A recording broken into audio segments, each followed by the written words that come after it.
So let's give you some news with Andrew Clennell, our political editor, who's got some very interesting numbers as we head into now the last month of the campaign. And Andrew, it looks like it's still very much competitive. Very much so, Kieran. We enter week 3 of the campaign with both sides confident that they can find a pathway to victory. But with the primary votes of both sides low, hovering around the 35 to 36 mark, it really is all up for grabs. Labor believes after a shocking start, it won the second week after Anthony Albanese performed well in the Sky News People's Forum, and the government was on the back foot over the Solomon Islands' decision to sign a security agreement with China. But Liberal strategists believe the more that the issue of China being on our doorstep gets raised on the campaign, the better for them as they attempt to paint themselves as the party best able to deal with national security. Scott Morrison conceded to me in an interview in Brisbane on Friday there were strong chances of a hung parliament result. Do you agree the most likely outcome at the moment is a hung parliament? I think Australians are very concerned about the chaos of a hung parliament. And it's in the hands of Australians to decide that outcome. I've been in a hung parliament and I know the chaos that can ensue from that. A government that each day has to bargain for its existence is no way to run a country at a time of great uncertainty. One of the great advantages we've had over the last 3 years is we have been a majority government.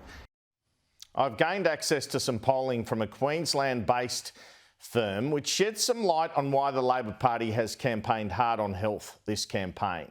It shows that amongst total voters, cost of living is the number one issue with 25% of people nominating it, but health comes second with 19%, economy and taxes third, 17%, climate change with 12%, and defence is way down at 2%.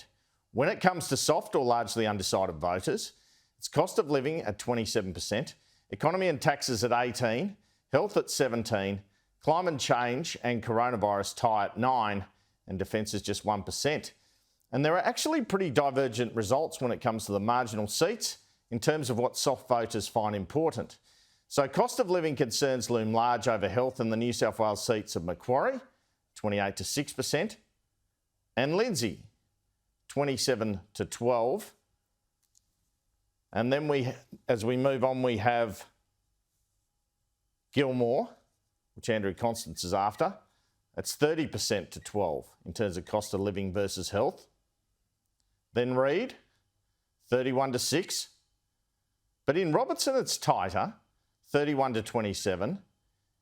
In the WA seat of Cowan, health is actually a bigger issue than cost of living at 30 to 21%. In Bass in Tasmania, it's the same story. Health is the biggest issue, 30 to 27% over cost of living. And in the South Australian seat of Boothby, it's 25% cost of living and 18% health. And some interesting results too in Treasurer Josh Frydenberg's seat of Kooyong in Melbourne amongst soft voters.